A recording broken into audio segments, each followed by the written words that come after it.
Welcome back to the Daily Dose Weekend Editions, Daily Dose of Hebrew. Here today we are working on 1 Samuel 3:12. Let's read the Hebrew together and then we'll translate the passage. Bayom hahu akim el Eli et kol asher dibarti el beito hachel vechale. Now the translation, we'll give you an overall translation for this one, 1 Samuel 3:12. Overall translation is this: and on that day, I will cause to stand, or we would say, I will establish to Eli all which I have spoken to his house. And literally we get the beginning and the end. And the verse opens with the temporal prepositional phrase, on that day. And this sets the time of the verse as a future event, making it somewhat of a prophetic oracle. The initial verb is akim, and it is the hifil imperfect 1cs of the root kum, kof vav mem. Now notice the kamets in the performative along with the hirik yod here as indicators of the hifil stem. A call imperfect of kum would have an OU thematic vowel, but the hirik yod distinguishes it here, the hifil in this case. Now the verb is literally translated, I will cause to stand, or I will cause to arise, the Lord being the subject here, but the idea again is to establish, I will establish. The next prepositional phrase, to Eli, indicates the recipient of what is going to be established. It may make more sense in English here to translate as, I will establish for Eli, or I will establish over Eli, but in Semitic the L preposition works fine here. Now in the next line, we get the definite direct object marker, followed by the object of what the Lord is going to establish.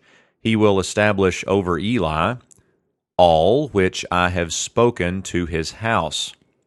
Now, the verbal element here is dibarti, and it is the PL perfect 1CS of davar, dalet, beit, resh. And again, L gets best translated here as over or for, all which I have spoken over his house. Now, the final line is just two infinitive absolutes. The first one, hachel, is the infinitive absolute in the hifil of the root halal, chet lamed lamed. Now, in the geminated root, we lose the final lamed, and the preformative vowel becomes kametz. The theme vowel here is a sere instead of a hirik yod. The hifil takes a sere in four forms. Remember these: the jussive, the infinitive absolute, which is what we have here, the imperative 2ms, and the vav consecutive. Now, I label these as the jive forms, J, I, V, all taken E, namely they're sere forms. And here, again, we have the infinitive absolute, which is one of the I's, so we have a sere in the theme vowel rather than a normal hirik yod for the hifil. Now, the next infinitive absolute is a PL of the root kala, kaf, lamed, he, and this is a conjunctive vav here between the two. Halal means to begin, and kala means to complete or to end. So here we get the idea of the Lord establishing everything that he has planned for Eli's house, the beginning and the ending. And this final line on the screen forms somewhat of a merism, with the beginning and the end representing the entirety of what God has spoken against Eli's house. So in other words, we're saying all of it will be established. Anything that the Lord has spoken against Eli's house will be established certainly.